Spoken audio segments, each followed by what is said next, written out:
Welcome guys, it's me Vikram Kumar from Shine Higher Secondary School, Kasmabad, Hyderabad. So जी guys, हम mathematics समझ रहे हैं, कंटिन्यू है।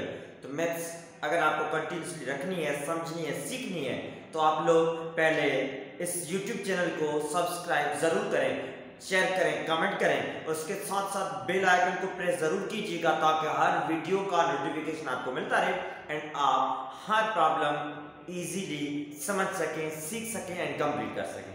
ठीक है।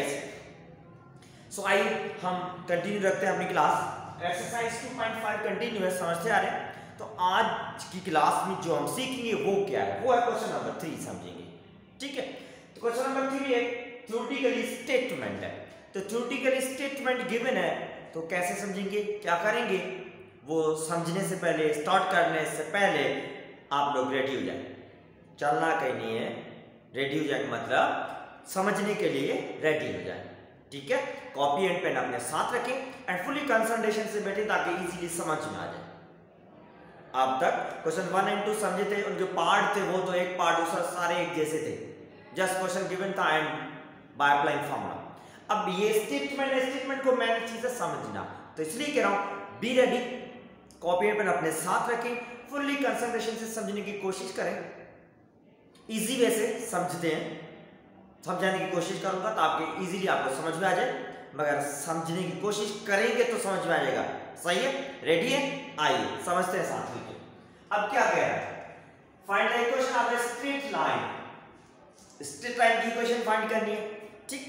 अब स्ट्रेट लाइन की इक्वेशन फाइंड करनी है, स्ट्रेट लाइन की कंडीशंस क्या दे रहा है नीचे वो भी समझते हैं। स्ट्रेट लाइन की इक्वेशन फाइंड करनी है, which passes through the point. वो स्ट्रेट लाइन जिसकी इक्वेशन फाइंड करनी है वो स्ट्रेट लाइन पास हो रही है 4, रेडिकल 3 पॉइंट से। बात समझ में आ रही है। Find the equation of the straight line, जिस स्ट्रेट लाइन की इक्वेशन फाइंड करनी है which passes through the point 4, radical 3। ठीक। And makes an angle pi by 6 radian with the axis of x. मतलब जो स्ट्रेट लाइन जिसकी equation find करनी है वो स्ट्रेट लाइन कह रहा है कि 4, रेडिकल 3 पॉइंट से पास हो रही है एंड वही line pi by 6 radian angle बना रही है एक्सिस ऑफ एक्स से। आई बात समझ में। ठीक। अब डायग्राम ड्रा करेंगे तभी आपको फुल समझ में आएगा क्या कहना चाह रहा है। अब देखिए डायग्राम ड्रा करेंगे। सो इसलिए मैं कार्टेशियन कोऑर्डिनेट सिस्टम रफली ड्रा कर रहा हूं। एक्स एक्सिस, वाई एक्सिस है, X axis negative and Y axis negative. अब कह रहा है find the equation of a straight line which passes through the point 4, radical 3 point से पास हो रही है, जिस स्ट्रेट लाइन की इक्वेशन फाइंड करनी है वो, and makes an angle of pi by 6 radian with the axis of x। तो एक्सिस ऑफ x से स्ट्रेट लाइन जो है एंगल बना रही है पाई बाय 6 की। सही है। स्ट्रेट लाइन जिस पॉइंट से पास हो रही है उस पॉइंट के कोऑर्डिनेट्स है 4, रेडिकल 3। आई बात समझे। अब ये जो स्ट्रेट लाइन ड्रॉ की है जिस पॉइंट से पास हो रही है एंड जिस एंगल एक्सिस से बना रही है, इस स्ट्रेट लाइन की हमें इक्वेशन फाइंड आउट करनी है। सही है। आई बात समझ में। अब कैसे इक्वेशन फाइंड करें, ये तो हो गया क्वेश्चन। अब सोचना हमें फाइंड कैसे करें इन गिवन डेटा से। जो डेटा गिवन है एक पॉइंट एंड वो स्ट्रेट लाइन जो एक्सिस से एंगल बना रही है, दो चीजें गिवन। ठीक।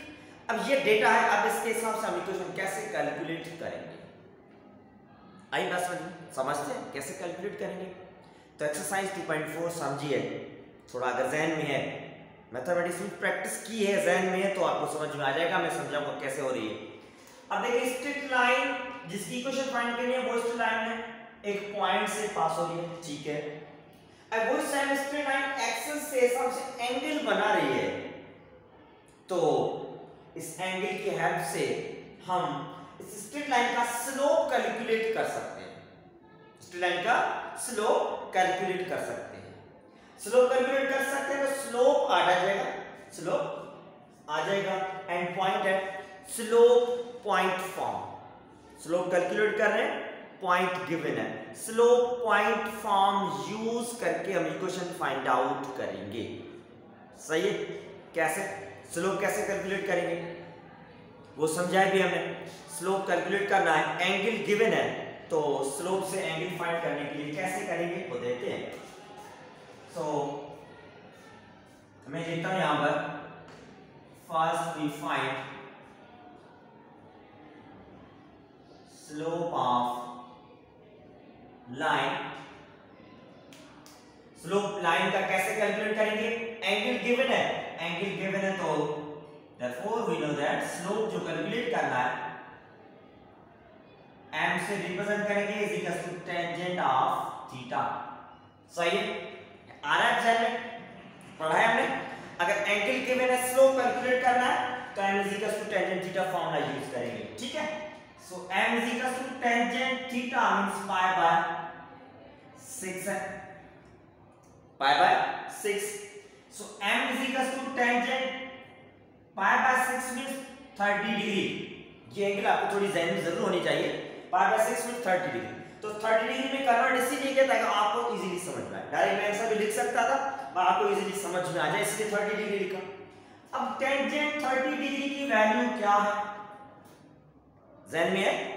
अब देखिए टेंजेंट 30 डिग्री की अगर वैल्यू ज़हन में नहीं है तो खैर टेंजेंट किसके इक्वल होता है, tangent sin 30 degree divided by cos 30 degree.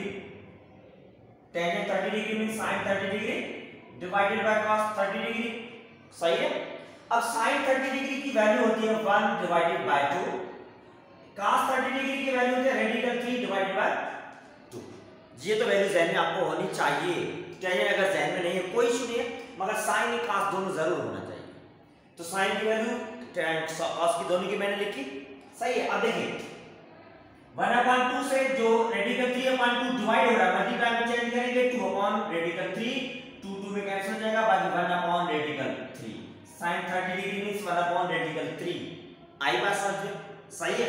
तो 1 divided by radical 3 is the value of slope, ये स्लोप की वैल्यू आ गया, सही है। तो देखिए ये टेंजेंट 30 डिग्री की वैल्यू मैं डायरेक्ट भी लिख सकता था, मगर थोड़ा आपको ज़हन में जरूर होना चाहिए आई कैसे वैल्यू, तो ये फॉर्मूला आपने वेल अवेयर होंगे। तो इसके हिसाब से एंगल 30, 45, 60, 90 ये जो वैल्यूज है आपको ज़हन में रखनी पड़ेगी ताकि प्रॉब्लम में यूज हो रही है। अगर कैलकुलेटर पे सॉल्व करते हैं तो कैलकुलेटर पॉइंट्स में आंसर आता है, पॉइंट्स में आंसर यहाँ पर एप्लीकेबल नहीं है, यूज नहीं करेंगे, इसलिए वैल्यू याद रखेंगे। सही है, एग्री। स्लोप मिला, ठीक। अब स्लोप मिला तो अब क्या करेंगे, स्लोप किसका, स्लोप इस लाइन का। अब इस लाइन का स्लोप आ चुका है, एंगल की हेल्प से स्लोप कैलकुलेट किया। अब पॉइंट गिवन है, स्लोप है, पॉइंट एंड स्लोप फॉर्म पढ़ा है क्वेश्चन नंबर 1 में इसी एक्सरसाइज में। तो point and slope form use कर एक्सरसाइज इक्वेशन फाइंड करेंगे जी, ठीक है। इजी हो गया, अब देखते हैं सॉल्व करते हैं, ठीक है।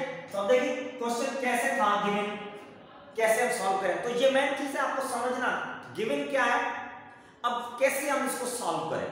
तो अभी कह रहा हूं फुली कंसंट्रेशन से बैठे समझिए ताकि स्टेप समझ में आए क्यों मैं ऐसे कर रहा हूं, तो आप भी समझ सके, ठीक है। So now we find equation of straight line, ऐसी स्ट्रेट लाइन है by using point slope form, ठीक। Slope point slope form use करूंगा, पॉइंट गिवन है, स्लोप कैलकुलेट किया with the help of angle के हिसाब से। तो पॉइंट स्लोप फॉर्म है क्या, y minus y1 is equal to m slope x minus x1 is a point slope form, ये है पॉइंट स्लोप फॉर्म, ठीक। अब पॉइंट स्लोप फॉर्म में पॉइंट कौन सी है, तो पॉइंट x1 एंड y1 के कोऑर्डिनेट्स हम दिए, ये x1 and y1, x1 is 4 and y1 is radical 3, ठीक। स्लोप कैलकुलेट किया, आई बात समझ में, सही है। अब सब्स्टिट्यूट करें फॉर्मूला में, y minus y1 की value radical 3 equal to m slope की वैल्यू 1/रेडिकल 3, x minus x1 की वैल्यू 4, सही है। जस्ट वैल्यू सब्स्टिट्यूट किए, y1 की जगह पे y1 की वैल्यू जो जो पॉइंट थी, रेडिकल m स्लोप की वैल्यू कैलकुलेट किए एंगल की मदद से, वो x minus x1 की वैल्यू ये जो गिवन थी वो सब्स्टिट्यूट किए, सही है। अब क्या करें, अब देखिए y माइनस रेडिकल 3 नहीं माइनस होता, एक वेरिएबल है constant term is equal to 1 divided by radical 3 multiply by bracket. अब रेडिकल 3 इस कंप्लीट टर्म से डिवाइड में फ्रैक्शन खत्म करनी है, तो ये डिवाइड में टर्म है, इस साइड में भेजेंगे तो क्या हो जाएगा, मल्टीप्लाई में आ जाएगा, बाकी साइड में 1x माइनस 4 जो ना डिवाइड जो रेडिकल 3 था इस साइड में मल्टीप्लाई में आ गया, 1x माइनस 4 के साथ मल्टीप्लाई होगा, इजंट इट। ठीक, अब देखिए रेडिकल 3 मल्टीप्लाई करेंगे ब्रैकेट के अंदर जितने भी टर्म होंगे हर टर्म के साथ, तो पहले हम करेंगे y के साथ, रेडिकल 3y एक वेरिएबल कांस्टेंट नंबर है तो सिंपली साइन लिखेंगे, ठीक, minus sign, radical 3 multiply by radical 3, radical 3 को रेडिकल 3 से मल्टीप्लाई करेंगे, सेम टर्म है, रेडिकल 3 सेम टर्म है, तो रेडिकल साइन खत्म हो जाएगी, 3 आजाद हो जाएगा, आई बात समझ में, ठीक, इज इक्वल टू 1 मल्टीप्लाई करने से इस नंबर पे कोई फर्क नहीं पड़ने वाला, रमेश सर सही है। अब कुछ टर्म इस साइड पे है, कुछ टर्म उस साइड पे है, अब देखेंगे वेरिएबल x एंड y, तो x वाला टर्म पहले लिखा जाएगा, y बाद में, x वाला टर्म पहले लिखा जाएगा क्योंकि एबीसी मुताबिक x पहले आता है, x को पॉजिटिव रखेंगे, तो ये दोनों टर्म उस साइड पे शिफ्ट करेंगे, तो साइड पे हमारे पास जो टर्म है x minus 4 radical 3 by minus का हो गया, 3 माइनस का तो 3 प्लस का हो जाएगा, इस साइड पे ये दोनों टर्म शिफ्ट हुए उस साइड पे, तो बाकी साइड पे क्या रहा, 0, ठीक। अब देखें x minus radical 3 by minus 4 plus 3, this both are the constant number, ये दोनों कांस्टेंट नंबर्स हैं, एक प्लस में एक माइनस में है, तो माइनस ही करेंगे क्योंकि दोनों की साइन चेंज है, तो माइनस करेंगे, बड़े नंबर से छोटा नंबर माइनस कर दें, 4 में 3 माइनस करेंगे, बाकी 1 रहेगा, मगर 1 माइनस का रहेगा क्योंकि साइन हमेशा जो बड़ा नंबर होता है उसकी लिखी जाती है, सही है, एंड इक्वल टू 0, 0 की साइन उधर शिफ्ट कर दें, एग्री है, आई बात समझ में। तो ये x minus radical 3y minus 1 equal to 0, so ये है रिक्वायर्ड इक्वेशन, गिवन जो कंडीशन थी गिवन क्वेश्चन उसके हिसाब से जो कंडीशन रिक्वायर्ड है वो आपके सामने है, आई बात समझ में, ये है कंप्लीट सॉल्यूशन, ओके, एग्री है।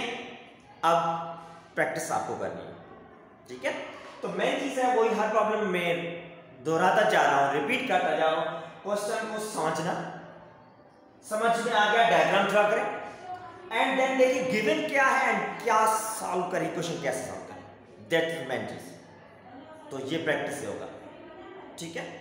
नेक्स्ट क्लास में नेक्स्ट प्रॉब्लम के साथ दोबारा मिलेंगे, अल्लाह हाफिज।